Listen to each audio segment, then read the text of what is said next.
de 2 años hemos estudiado el Evangelio de Juan. Por más de 2 años hemos estado meditando en todos los momentos que Jesús ha hecho en este Evangelio, todo lo que Jesús ha realizado, sus milagros. Estuvimos meditando qué es la vida cristiana. Vimos qué era realmente servicio cristiano cuando Jesús lavó los pies de los apóstoles antes de su crucifixión, antes de este punto dramático de su juicio. Estuvimos viendo la divinidad de Cristo, cómo Cristo trató con los pecadores, cómo Jesús trató con aquellos hombres y mujeres que estaban lejos de Dios. Y sobre todo vimos la divinidad de Cristo, que es el principal tema de este Evangelio. Vimos cómo Juan quiere mostrar que Jesús realmente es Dios en este Evangelio. Vemos que muchos de nosotros, cuando empezamos este Evangelio, muchos de ustedes no estaban aquí. Y por la misericordia de Dios los ha ido trayendo. Así que hay muchas cosas que quizás ustedes no vieron, no escucharon de este Evangelio. Y bueno, como les digo, me llena un poco de nostalgia el saber que hoy terminamos este Evangelio. Y saber, y de una vez decirles que en enero vamos a empezar el libro de Primera de Juan para empatar un poco con lo que Juan nos ha enseñado en el Evangelio. Estaremos más o menos por unos 3-4 meses estudiando Primera de Juan, si el Señor lo permite. Ahora, han sido 2 años de sermones, no han sido 2 años exactos. Ustedes saben que hemos dado otras enseñanzas, han venido hermanos en la mitad de las enseñanzas, y no es que hayamos estado 2 años de lleno totalmente a Juan domingo a domingo, pero Juan nos deja muchas enseñanzas y llegamos al punto final del capítulo 21, y este es el epílogo de Juan. Muchos de los comentaristas dicen que no encuentran sentido, no le encuentran razón a por qué Juan escribió un capítulo más, sabiendo que ya él había hablado del tema principal, del clímax total del Evangelio, que era la resurrección del Señor. Y muchos piensan también, así como hay muchos eruditos que piensan esto, hay otros hermanos que piensan que Juan quiere mostrarnos aquí, mostrarnos, no dejar ningún cabo suelto con respecto al pecado que Pedro había hecho con el Señor. Este pasaje nos va a mostrar a nosotros el momento en que el Señor Jesús restaura a Pedro. Ese va a ser el tema central de nuestro sermón en esta mañana, cómo el Señor restaura a Pedro, transforma a estos hombres, a estos discípulos del Señor, en unos hombres totalmente diferentes. Entonces, Juan aquí hace el epílogo, va a mostrarnos qué pasó al final con la traición de Pedro, qué pasó al final, cómo el Señor trató con su pecado y cómo el Señor restaura a Pedro de lo que él había hecho antes, en el momento del juicio del Señor. Ahora, recordemos aquí que Pedro no había hablado más con Jesús, no se nos dice en los evangelios que él haya hablado personalmente con Jesús después de que el Señor había resucitado. Vemos en el pasaje anterior, en el capítulo 20, que Pedro había sido casi que un testigo ocular de la resurrección. Él había visto que el cuerpo no estaba en este lugar, no estaba en la tumba, que María Magdalena fue la primera que lo vio, la primera en dar testimonio de la resurrección del Señor Jesús. Entonces, vamos a ver aquí la conversación que existe entre Jesús y este discípulo que muchos de nosotros nos podemos identificar con él, porque somos como Pedro, muchas veces somos testarudos, somos tercos, queremos hacer las cosas a nuestra manera, pero al final el Señor nos sigue amando a pesar de nuestro pecado. Ahora, ¿ustedes se imaginan aquí la gran vergüenza que sintió Pedro al encontrarse otra vez con el Señor? Con el Señor que unos días antes él había traicionado y había negado de la forma más vil delante de los hombres. ¿Ustedes se imaginan cómo este hombre se podría sentir en ese momento? Yo hablaba ahorita con un hermano. Es como si ustedes hubieran pecado contra una persona. Por ejemplo, si, vamos a poner un caso, uno de los hermanos casados hubiese sido infiel a su esposa. Y ese hermano tiene que volver a darle la cara a su esposa después de que ya ha ocurrido este pecado. Así se sentía Pedro, me imagino yo, después de haber traicionado a Jesús. Se sentía mucha vergüenza, quizás sentía mucho remordimiento, se sentía mal de ver al Señor ahí. Entonces, ahora, hay una cosa también que hay que notar en este pasaje, es que, nosotros, aunque yo personalmente no empecé a enseñar desde el capítulo 1, sino desde el 9, en los primeros capítulos de Juan se nos muestra cómo Jesús encuentra a los discípulos. Y si ustedes ven ahí en las Escrituras, el primero de los encuentros de Jesús con ellos fue cuando ellos precisamente estaban pescando. Entonces, así como al principio se los encontró pescando, en esa segunda oportunidad se los encontró también pescando. Entonces, y vamos a ver en esta mañana 3 puntos, vamos a ver 3 milagros aquí en este pasaje, en este capítulo 21. Y el primer punto que vamos a ver es el milagro de hombres transformados. Milagro de hombres transformados. Estos hombres que nosotros vemos aquí en este pasaje, los apóstoles, se nos dice más o menos que habían 7, no se nos mencionan a todos los apóstoles. Sabemos que eran hombres que habían sido totalmente transformados por el Señor Jesús. Estos hombres están un poco tristes después de que el Señor había muerto, después el Señor se aparece a ellos y volviéndoles otra vez la esperanza, pero no se nos dice a nosotros cuál es la razón por la cual ellos regresan otra vez a pescar. Algunas personas dicen que fue que ellos estaban totalmente decepcionados de Jesús y que se habían ido a volver a sus labores seculares, por así decirlo. Pero no hay ninguna evidencia aquí que nos muestre que ellos habían perdido su llamado o habían dejado de hacer lo que Jesús les había mandado a hacer. Simplemente fue una necesidad que ellos tenían quizás de trabajar, como cualquiera de nosotros necesita trabajar, necesita comer, y probablemente los apóstoles y los discípulos habían regresado a la pesca simplemente como una cuestión de necesidad, porque ellos necesitaban trabajar. Ellos van a pescar, se montan en la barca, y esos hombres tratan de pescar toda la noche y no consiguen nada. Ahora, a mí una cosa también, algo que me pareció interesante en este pasaje, es que Jesús vuelve al mismo lugar donde los encontró a ellos. Y yo creo aquí, junto con otro hermano que dice algo parecido, es que Jesús quiere mostrar la realidad de su procedencia. Jesús quiere mostrarle a ellos de dónde ellos han salido. Jesús quiere mostrarle a ellos de dónde vienen, de dónde Jesús los rescató, Jesús de dónde les había sacado. Ellos son pescadores, son personas comunes y corrientes, son hombres sin muchas letras, como se dice en el libro de Hechos. Eran hombres comunes y corrientes que hacían cualquier labor, una labor muy común en este tiempo. Y eran hombres que, como cualquiera de nosotros, también tenían necesidades, tenían luchas, tenían también pecados con que lidiar, como vamos a ver adelante con Pedro. Pero Jesús no se queda simplemente ahí mostrándoles la realidad de su procedencia. Jesús, nosotros vemos ahí en el libro de Hechos, en el capítulo 4, que ellos se encuentran ahí en el concilio de Jerusalén, y esos hombres hablan con tal brillantez y con tal de nuevo, que aún los fariseos se quedan impresionados, quedan maravillados por la forma como estos hombres hablan del Señor Jesús. En el texto ahí en Hechos 4 se nos dice que estos sabían que ellos habían estado con Jesús por la forma en que ellos hablaban. Esos hombres ya no eran los mismos hombres de siempre. Esos hombres, aunque seguían siendo unos pescadores, aunque seguían siendo hombres que tenían que trabajar como cualquier otro, había ocurrido una transformación en ellos, en sus corazones. Ellos habían sido totalmente transformados y cambiados. Muchos de ellos, como por ejemplo el ejemplo de Juan aborrecía a los samaritanos. Y Juan más adelante en sus cartas nos va a decir que aquellos que no aman a su hermano no aman al Señor, no conocen a Dios. Y este mismo Juan es el que nos muestra después que Dios ha amado a todos los hombres sin ninguna clase digamos, de límite, o sin ninguna clase de traba, o sin ninguna, se me fue la palabra ahora que iba a decir, sin ningún obstáculo. Dios ha amado a todos los hombres de una forma igual. Entonces, estos mismos apóstoles han sido transformados, han sido cambiados tanto en su corazón como en su forma de pensar. Ahora la pregunta es, ¿has sido tú transformado durante este tiempo que hemos estudiado el Evangelio de Juan? ¿Ha sido para ti una herramienta más para acercarte a Cristo, el conocer el testimonio que Juan nos ha dado acerca de la vida del Señor? ¿Ha sido transformado, ha sido cambiado? Ahora, a lo que me estoy refiriendo es que seguimos siendo nosotros, seguimos siendo en nuestra personalidad. Dios no nos cambia nuestra personalidad, Dios no nos quita nuestra personalidad, sino que aún a pesar de nuestra personalidad, Dios habrá un cambio en nosotros. Ahora la pregunta es esa, ¿has sido tú cambiado por Cristo? Porque estos hombres fueron cambiados por Cristo de tal manera que ellos cambiaron el mundo en el que ellos vivían. Si ustedes ven el libro de Hechos, ese libro es el recuento de cómo los apóstoles llevaron a cabo la gran comisión. Esos hombres comenzaron cambiando primero Jerusalén, luego Samaria, luego Judea, y vemos al final del libro de Hechos como Pablo va hasta lo más lejos que hay en ese tiempo conocido. Él trata de ir hasta España y él llega hasta Roma, y vemos como muchas personas son salvadas a través del testimonio de los apóstoles.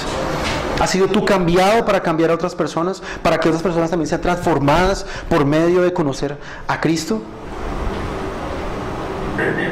¿Has sido tú cambiado realmente? ¿Es cada vez más hay un anhelo en ti, un deseo en ti de parecerte más a Cristo? En tratar de obrar como Cristo obraría en todas las situaciones, tratar de cumplir los mandamientos, pero no por una necesidad o una obligación, sino porque yo amo realmente a este Cristo. Hay un deseo realmente en ti, ha habido una transformación en ti. Ahora, cuando nosotros venimos y hablamos de transformación, casi siempre nosotros tendemos a hacer algo, y es que nos comparamos con los demás. Y cuando nos comparamos con los demás, a veces lo hacemos para vernos mejor que ellos, no peor que ellos. Entonces nos comenzamos a ver, y ahora que estábamos cantando, entonces hay algunos que dicen, bueno, hay unos hermanos que como que yo canto mejor que este, o hay hermanos que cantan no tan bien, yo canto mejor que este, o yo hago mejor las cosas que este, o es que yo predico mejor que este, o es que yo hablo mejor que este, o es que yo oro más que este hermano, o yo soy más fuerte en la fe que este otro hermano. Y casi siempre nosotros, cuando nos comparamos con alguien, es para resaltar nuestras virtudes y para menospreciar a los demás. Pero lo más impresionante del Evangelio es que Dios utiliza a todos los hombres a pesar de nuestras diferencias. Dios usó a Pedro aún a pesar de su carácter. Nosotros vemos a Pedro como un hombre fuerte, un hombre orgulloso, un hombre arrogante, un hombre que tenía mucha confianza en sí mismo. Dios utilizó a Juan, aún con el odio que él tenía por los samaritanos y por los gentiles, un hombre muy judío, aún así Dios lo utilizó. Y Dios utilizó a todos estos apóstoles de una forma diferente. Y Dios nos usa a nosotros como quiera y cuando Él quiera. Ahora, el punto aquí es que Pedro seguía siendo Pedro y Juan seguía siendo Juan, pero ellos estaban siendo instrumentos en las manos de Dios. Estos hombres que están aquí pescando no son los mismos hombres que Él se encontró al principio en el capítulo 1 de Juan. Es una nueva creación. Jesús viene a inaugurar una nueva creación donde estos hombres son totalmente diferentes y cambiados. Nos muestra la realidad de la resurrección. Cambia a personas, transforma a las personas. Entonces, el punto es, ¿has sido realmente tú transformado? Vamos a ver un segundo punto, y este segundo punto es donde yo esta mañana voy a quizás hacer más énfasis. Y el segundo milagro que nosotros vemos en este pasaje es el milagro del pecador perdonado. El milagro del pecador perdonado. Como nosotros sabemos, este pasaje nos muestra a nosotros a Pedro siendo restaurado por el Señor después de haberlo negado. Ahora, ¿por qué era importante también que Jesús restaurara a Pedro? Si ustedes recuerdan, a Pedro le ha sido dada una promesa, y era que él tendría las llaves del reino, y él era el que primero iba a abrir las puertas para que todo el mundo que no conocía el Evangelio, que no conocían a Cristo, conocieran a Cristo. Si nosotros vemos ahí en el libro de Hechos, Pedro es el primer apóstol que se levanta y predica la salvación por la fe en Cristo Jesús y el arrepentimiento. Y en ese día se nos dice que fueron convertidos más de 3,000 personas. Luego se nos dice que otros 5,000 vinieron más adelante, y después vinieron otras personas más después. A Pedro se le fue dado este privilegio de proclamar por primera vez el Evangelio de Cristo a los judíos. Y Dios utiliza a Pedro. Esa es la razón por la cual Pedro tiene que ser restaurado y tiene que ser preparado. El propósito por el cual Pedro pasó por tantas cosas, pasó por tantos, digámoslo así, procesos en el que Dios estuvo tratando con él, era con ese propósito, para que él pudiera ser un instrumento en las manos de Dios. Ustedes notan ahí, Pedro hace algo especial, el Señor hace algo especial con Pedro. Pedro escribe la primera y segunda carta. Pedro, quizás por medio de Marcos, escribe este evangelio. Y nosotros vemos que el Pedro que escribe primera y segunda de Pedro es un Pedro totalmente diferente al Pedro que nosotros vemos registrado en los evangelios. Es un hombre totalmente restaurado, un hombre totalmente cambiado. Este hombre es el objeto especial de Dios, porque tiene un propósito especial. Y nosotros vemos que aquí que el Señor tiene también un deseo, y es de restaurar a aquellos que han pecado. Si ustedes ven en el capítulo 20, el Señor restaura a Tomás. Tomás tiene un corazón incrédulo porque él no ve, él le dice a los apóstoles, eso lo vimos 8 días, que él no cree realmente al testimonio de los hermanos hasta que él no vea al mismo Señor, hasta que no toque sus llagas, hasta que no hable con él.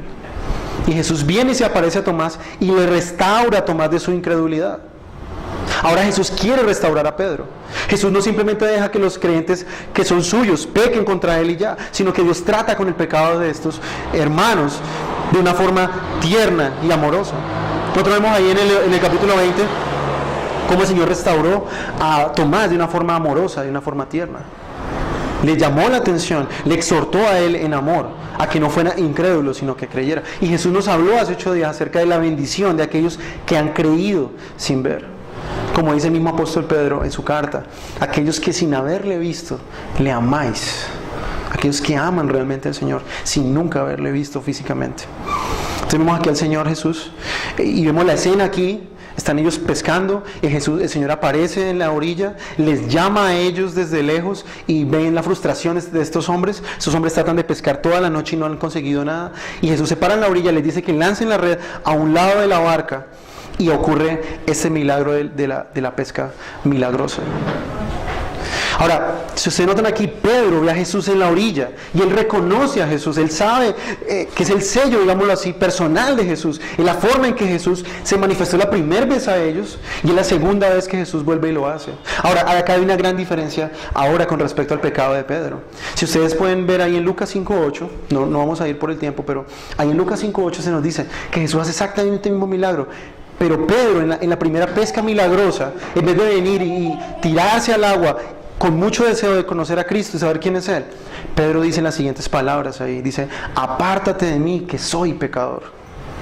Pedro conoció a Jesús la primera vez, vio quién era realmente Jesús, entendió quién era Jesús y él vio su propia pecaminosidad al saber que estaba delante del Hijo de Dios. Pero en esta segunda oportunidad, Pedro ve a Jesús y en vez de correr de Jesús y decirle: apártate de mí que soy un pecador, y esa fue la parte que yo les decía a los hermanos que más me llamó la atención a mí, más me tocó a mí este pasaje, es que Pedro, sabiendo que había pecado con el Señor, en vez de correr avergonzado por su pecado, él viene, corre y se tira delante del Señor Jesús. Él se viste delante de los hermanos, se lanza al agua y nada hasta la orilla. Ahora, ustedes notan aquí algo bien extraño. Generalmente cuando nosotros nos vamos a tirar al agua o nos vamos a ir a la piscina, nosotros nos quitamos la ropa y vamos en ropa de piscina. Pero Pedro aquí pasa al revés. Pedro está desnudo, casi semidesnudo, y Pedro se pone la ropa y se tira al agua. Eso nos muestra a nosotros la reverencia que Pedro tenía delante del Señor Jesús. No iba a venir así delante de Él. Eso nos habla a nosotros de cómo Pedro veía a Jesús y qué tanto él amaba al Señor. Ahora, ustedes notan aquí, un pecador perdonado, hermanos, es una persona que viene a Jesús.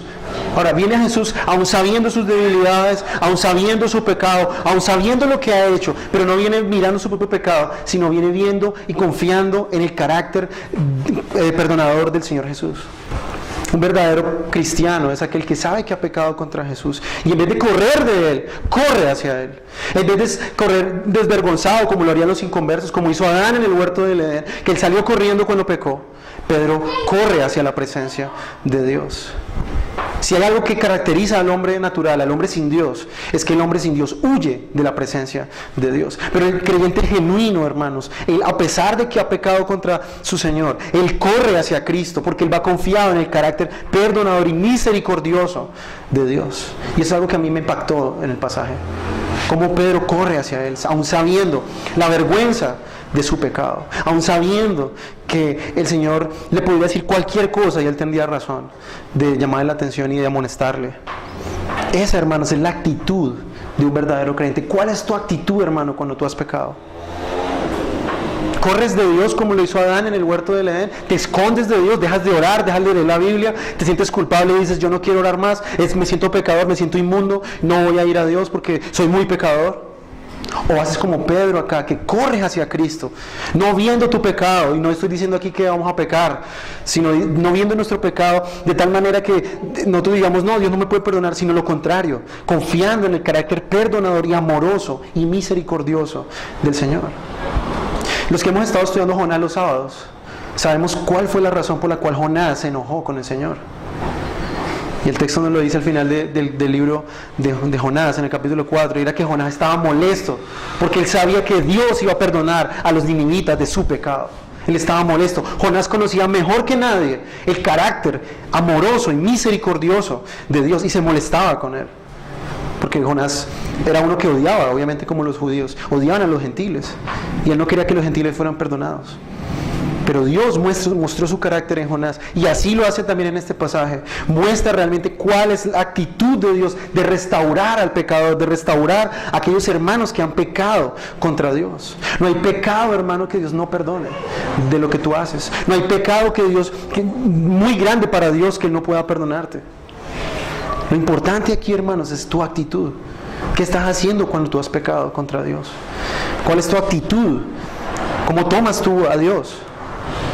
¿Una actitud orgullosa, arrogante? No, Dios no me puede perdonar, yo soy demasiado pecador. Cuando una persona piensa así, hermano, es orgullo. Dios no, la gracia de Dios no es tan grande como para limpiarme de este pecado. Entonces yo mejor me entrego al pecado. No, hermanos, una persona que realmente es humilde se entrega a las manos de Cristo para ser perdonado y restaurado por Él. Por eso, hermanos, Pedro sabía de cuánta vergüenza él tendría que pasar delante de Cristo. Él sabía que tenía mucho de qué avergonzarse delante de Cristo, hermanos, pero aún así no le importó y corrió hacia Cristo.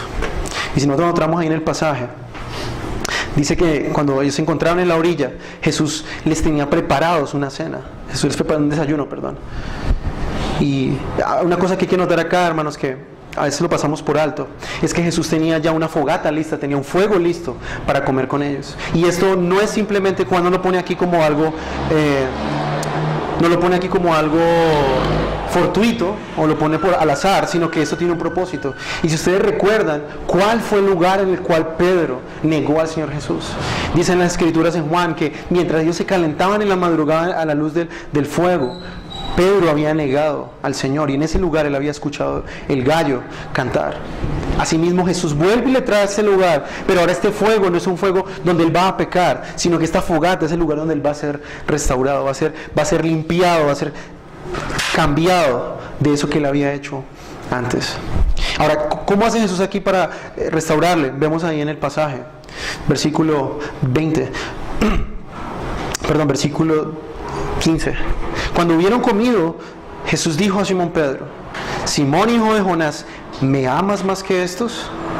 Y lo primero que nosotros vemos aquí es que Jesús va a hacerle 3 preguntas a Pedro. Y estas 3 preguntas tienen una misma denominador, y es el amor de Pedro hacia el Señor. La forma en que Pedro necesitaba ser disciplinado, la forma en que Pedro necesitaba ser restaurado, era sabiendo realmente cuál era el amor que él tenía hacia Jesús. Recordemos que él había negado 3 veces en el lugar del juicio, y Jesús le pregunta ahora 3 veces a Pedro si le ama. Ahora, ¿qué es lo que Jesús va a hacer aquí? Va a mostrar realmente cómo el orgullo de Pedro se despedazó totalmente cuando Dios permitió que él pecara contra Cristo. Y muchas veces, hermanos, Dios va a permitir que nosotros pequemos en muchas maneras para acabar con nuestro orgullo, para acabar con nuestra propia autoconfianza. Si ustedes saben, Pedro era uno que se jactaba de su amor por Cristo. Si ustedes recuerdan, en el capítulo 12 de Juan, o 13 de Juan, él le dice: Señor, y si tú vas a la cruz, si tú vas a morir, yo voy contigo hasta las últimas consecuencias. Aunque todos te nieguen, yo no te voy a negar. Eso nos mostraba a nosotros cuánta autoconfianza tenía Pedro, cuánto él confiaba más en sí mismo. Él no veía su pecado, él no veía su corazón. Y eso nos pasa a nosotros muchas veces, hermanos. Somos como Pedro, somos orgullosos y creemos y confiamos más en nuestra propia fuerza de voluntad, en nuestra propia piedad, y no confiamos en lo que Dios nos ha dicho. Entonces el Señor le va a mostrar aquí a Pedro cómo su orgullo se ha ido al piso y cómo él tenía realmente una fe débil en Cristo. Ahora, Pedro, hermanos, aprendió la lección. Ya él aquí no es un hombre más orgulloso, ya es un hombre que ha sido pasado por el fuego, un hombre que ha sido tratado por Dios. Ya no él es una forma prepotente delante del Señor. Si ustedes notan aquí, ya Pedro no va a decir: Señor, yo te amo más que esto, sino por el contrario. Jesús le pregunta ahora como una forma, digámoslo así, amorosamente le recrimina: ¿me amas más que estos? Es como que le está haciendo la misma pregunta que de lo que él se alardeaba, de lo que él se creía antes. Cuando él dice: Señor, es que yo te amo más que todos estos. Ahora el Señor le muestra: ¿tú me amas más que estos?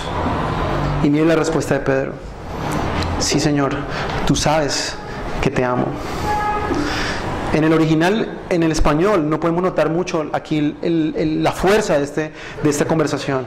Pero en el griego original hay varias maneras de decir amor. En el griego hay 3 formas de decir amor, hay 3 clases de amor, y uno es el amor, nosotros conocemos el amor eros, que es el amor sexual que hay entre esposos en el matrimonio. Está el amor fileo, que es el amor fraternal entre hermanos, de ahí viene la palabra Filadelfia, la ciudad del amor. Y está el amor ágape, que es el amor incondicional, el amor puro, total, que es el amor con el que Dios ama y que solamente los creyentes pueden amar a través de Cristo. Entonces Jesús le está preguntando, y en la primera le está preguntando a él, diciéndole, como diciéndole a Pedro: ¿tú tienes un super amor ahora? ¿Ahora sí me amas más que a estos? Ahora sí puedes tú mostrar realmente que tienes más amor que los demás. Pero obviamente, sabiendo avergonzado, él le dice, Señor, tú sabes que yo te amo. Jesús le está preguntando, ¿tú me ágape? Y Pedro dice, Señor, yo te fileo. Yo te amo de una forma no tan grande, te amo. Ahora sí te amo con un amor más pequeño. No te amo como me decía amarte antes. No me puedo jactar de este amor porque mi amor ahora es débil, Señor. Y en la segunda le pregunta exactamente igual. Pedro, ¿tú me ágape? Y Pedro vuelve y le contesta. Y le dice, Señor, yo te fileo. Tú sabes que yo te aprecio. Ya Pedro ya no tiene la misma arrogancia y el mismo ímpetu que tenía antes. Ya no es el Pedro que dice, Señor, yo hasta las últimas consecuencias contigo. Ya no es así. Ya es un Pedro totalmente humillado, un Pedro totalmente tratado por el Señor. Y al final Jesús cambia las palabras y él dice, Pedro, ¿tú me fileo? Pedro se entristece aquí porque el Señor no le pregunta ya si ágape, sino que le pregunta fileo. Y aquí Pedro, una vez más y por última vez en la tercera pregunta, reconoce su débil amor por Cristo. Ahora, ¿por qué Jesús hacia esas preguntas? Porque es una buena pregunta de hacernos. ¿Por qué Jesús le está preguntando él 3 veces a Pedro? Bueno, porque le había negado 3 veces. Pero ¿por qué le pregunta que le ama? ¿Saben por qué le pregunta por qué le ama? Porque Jesús quiere que Pedro reconozca su debilidad al amar a Cristo. Quiere que Pedro vea su poca fuerza, su insignificancia de su amor. Nosotros como creyentes, hermanos, no amamos a Dios de la manera que Él merece ser amado. Dios merece ser honrado por nosotros en todas las esferas de nuestra vida, pero no sabemos que somos como Pedro, le amamos de una forma débil, de una forma imperfecta. Aún hay tanta debilidad en nuestros corazones, aún hay tanta necesidad de su gracia, hermano. Y eso es precisamente el lugar al que Dios quiere llevarnos cuando trata con nuestro pecado. Dios quiere que nosotros reconozcamos nuestra necesidad de Él, que nosotros veamos cómo Dios nos ama. Y que tan vergonzoso es nuestro amor, tan pequeño, tan débil, comparado con el amor constante, incondicional y eterno de Dios. Eso es lo que Dios quiere que Pedro reconozca aquí y que nosotros también le reconozcamos. Cuán débiles somos nosotros, hermanos, al amar a Cristo. A veces pensamos que amamos mucho al Señor porque hacemos muchas cosas. Pero realmente esa jactancia es la misma jactancia que tiene Pedro con el Señor. Señor, no vayas a la cruz. Señor, no hay necesidad que tú vayas a la cruz. ¿Cómo se te ocurrir a la cruz, Señor? Y somos como Pedro muchas veces. No reconocemos nuestra debilidad, que nuestro amor necesita más de su gracia para poder amarle como Él es digno de ser amado. Ahora, ¿cuál es la forma en que Él debe mostrarle su amor? Dice, en cada una de las respuestas Jesús le dice lo siguiente: apacienta mis corderos. En la segunda le dice, pastorea mis ovejas. Y en la tercera vez le dice, apacienta mis ovejas. Ahora, entonces ustedes dirán, bueno, este pasaje no es para mí. Yo no soy pastor, yo no soy maestro, yo no enseño en la iglesia. Entonces, aquí cerremos la Biblia, acabamos el sermón y vámonos para la casa. No, hermanos. A lo que el Señor está refiriendo aquí, aunque obviamente está hablando de Pedro como un pastor, también es la responsabilidad de todo verdadero creyente de amar a nuestros hermanos. Aquella persona, como dice Juan, que no ama al Señor, no ama a sus hermanos y viceversa. Aquel que no ama a su hermano, aquel que no apacienta a su hermano, aquel que no cuida a su hermano, aquel que no apacienta a su hermano, no ama a Cristo. Entonces tú quieres demostrar que tú realmente amas a Cristo. No lo amas de la manera en que tú quieres amarle a Él. Tú no amas a Cristo de la forma en que tú te place amar a Cristo. No, si tú realmente amas a Cristo, hermano, tú vas a apacentar a su grey. Tú vas a servir a tus hermanos. Tú vas a amar a tus hermanos. Y eso es lo que Jesús le está encomendando a Pedro aquí. ¿Tú me amas realmente? Ama a tus hermanos. Apacienta a mis corderos. Y al final el Señor le muestra a Pedro cuál es el precio que él va a pagar de seguir a Cristo. Dice ahí al final del verso: de cierto te digo, cuando eras más joven te ceñías y ibas a donde querías, mas cuando ya seas viejo extenderás tus manos y te ceñirá otro y te llevará a donde no quieras. Y dice, Juan está comentando ahí, esto dijo dando a conocer con qué muerte había de glorificar a Dios. Y dicho esto, añadió, sígueme. Qué fácil era seguir a Jesús cuando era aclamado por todas las multitudes. Qué fácil era seguir a Jesús cuando todo el mundo decía Hosana al que viene en el nombre del Señor. Qué fácil era seguir a Jesús cuando Él multiplicaba los panes y los peces. Pero qué verdaderamente era seguir a Jesús, lo que nosotros vemos en el libro de Hechos. Pedro iba a ser azotado, Pedro iba a ser perseguido por amor a Cristo. Y como dice el historiador Josefo, Pedro murió en Roma de cabeza, incendiado por Nerón. Pero Jesús estaba aquí profetizándole a Pedro qué tipo de muerte iba a morir. Jesús le está casi quedando la sentencia de muerte. Tú me amas realmente, sígueme hasta la muerte. Tú decías que ibas a ir conmigo hasta las últimas consecuencias. Bueno, ahora ve conmigo hasta las últimas consecuencias. Sígueme y muere por mí. ¿Quieres dar gloria a Dios con lo que tú haces? Ven y muere por mí. Viene a mostrarle realmente cuál es el amor que él debería tener por Cristo y por su causa. Cómo él habría de demostrar realmente su amor. Pedro debía morir. Y de esta forma, dice el texto, él iba a glorificar a Dios con su muerte. Muchas veces, hermanos, nosotros oramos a Dios, Señor, que mi vida, Señor, sea para glorificarte. Pero muchas veces olvidamos, hermanos, que quizás ese glorificar a Dios nos puede acarrear hasta el mismo acto de morir. Quizás la forma en que Dios más sea glorificado en nuestra vida, hermanos, sea el día en que tú mueras. Entonces Pedro aquí se queda impresionado por la forma en que Jesús le dice que él va a morir. Y él reacciona acá, ustedes notan acá, es algo como, a mí me causó como algo de gracia. Miren lo que dice el versículo 20, volviéndose Pedro, vio que le seguía al discípulo a quien amaba a Jesús. O sea, Juan iba detrás de ellos escuchando. El mismo que en la cena se había recostado al lado de él y le había dicho, Señor, ¿quién es este que te va a entregar? Y cuando Pedro le vio, dijo Jesús, ¿y qué de este? Entonces Pedro está diciendo, bueno, yo voy a morir, en Roma me van a crucificar, ¿y este qué? ¿Y este qué? ¿Y él qué?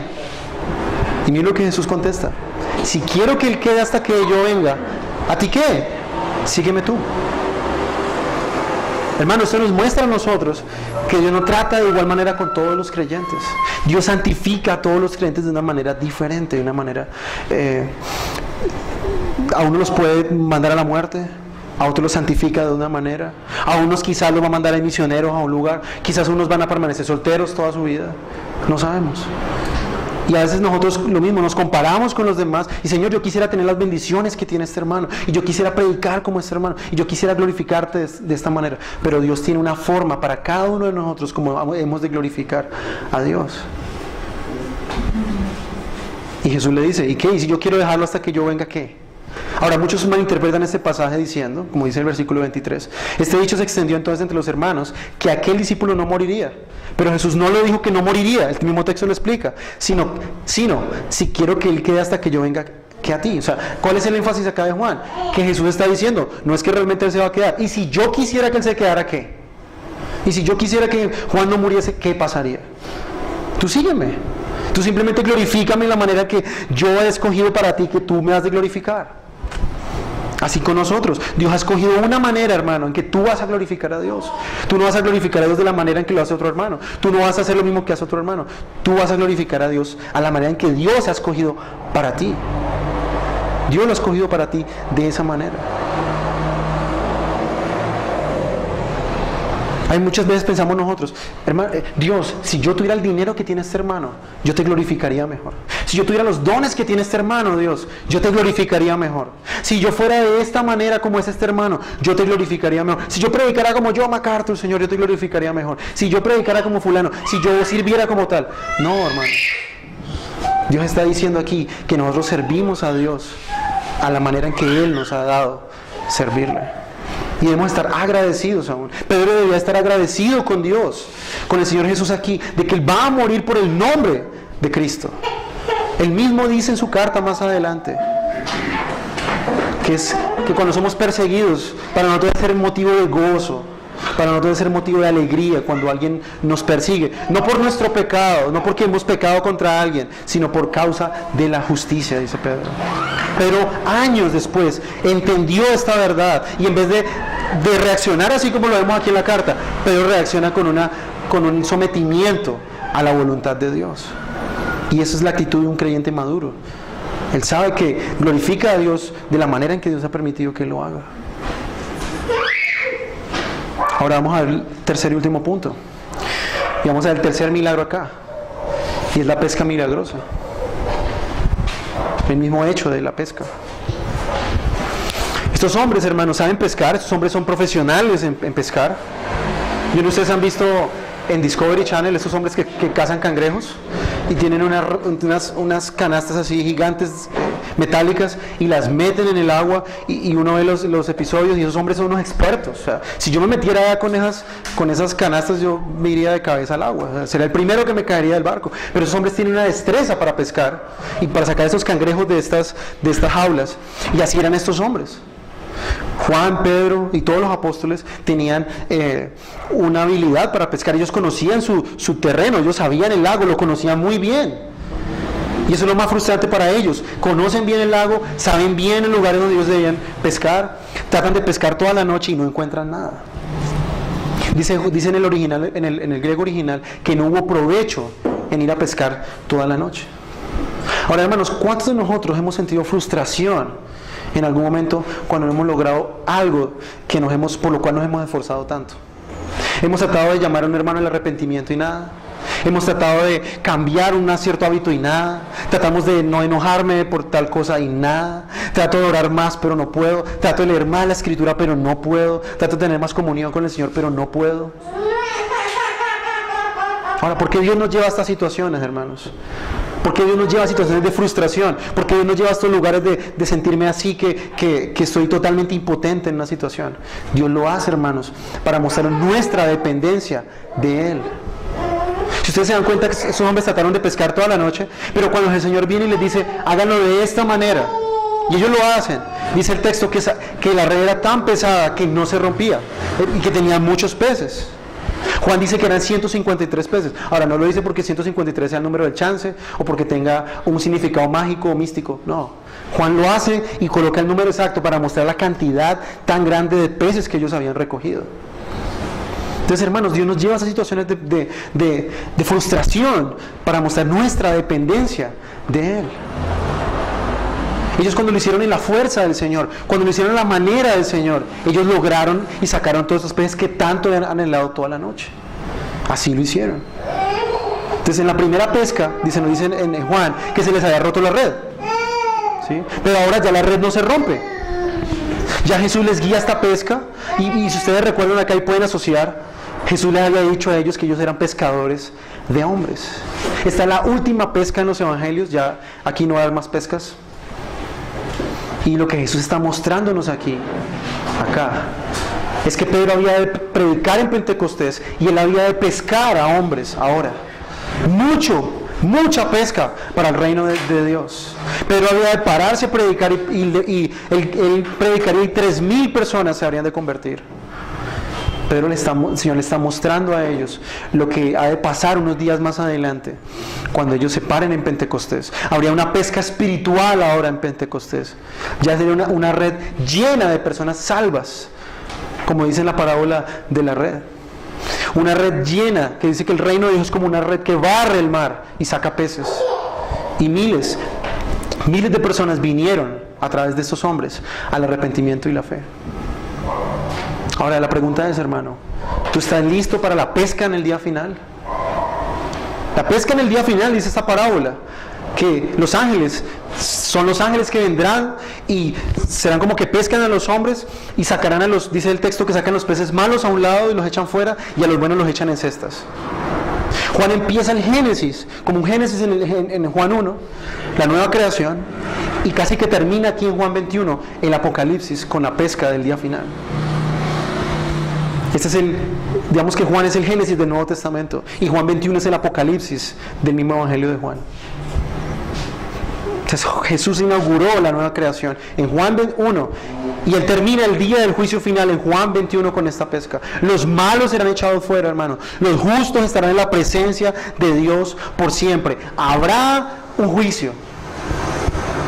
La pregunta es, hermano, ¿has sido tú realmente pescado para el Señor? ¿Has tú caído en la red del Señor? ¿Estás en la cesta esperando el día de la gran cena con el Señor? ¿Eres tú parte de los peces buenos o de los peces malos? Los justos, hermanos, amarán a Cristo, reconocerán la debilidad de su corazón y son aquellos que tendrán parte el día de la cena con Jesús. Aquellos que fueron pescados por la red del Señor y son sacados para la vida eterna. Hermano, que podamos nosotros ver nuestra debilidad, que nos podamos ver nuestra necesidad de gracia. ¿Cuáles son aquellas áreas en tu vida en que tú has tratado y has luchado una y otra vez y no ves victoria? Si Dios te tiene así, hermano, es porque está esperando que tú dependas de su gracia, que tú clames por gracia, para que tú veas la necesidad de gracia en esa área. Hermanos, una vida transformada, nos muestra aquí Pedro, es una vida que depende única y exclusivamente de la gracia de Dios. Una vida transformada, hermanos, no es una vida perfecta, sin pecados.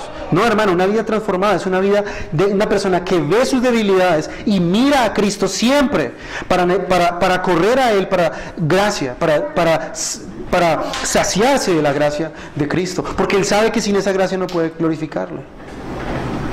Entonces, repito, hermanos, una vida transformada no es una vida sin pecado. Una vida transformada es una vida que está totalmente, constantemente dependiendo de Cristo para el perdón de sus pecados y para su transformación. Y en esta mañana, hermanos, que yo espero, y es mi ruego al Señor, que Él te dé el don de la fe, que Él te dé el don del arrepentimiento si tú no te has arrepentido y no has creído aún en Cristo. Porque sin esta fe, tú no podrás ser parte de los pescados buenos, digámoslo así, los justos, el día del juicio final. Por eso nos dice Juan al final de su evangelio, que Él ha escrito estas cosas para que nosotros creamos, y estas cosas también fueron escritas. Versículo 25, y hay también otras muchas cosas que hizo Jesús, las cuales se escribirán una por una. Pienso que ni aún en el mundo cabrían los libros que se habrían de escribir. Es mucho lo que Jesús tenía para nosotros, que nos conoceríamos de su evangelio, pero estas cosas fueron escritas para que nosotros podamos creer en Él. Que Dios en esta mañana, hermano, esta tarde ya, te conceda el arrepentimiento y la fe en Cristo Jesús. Vamos a orar.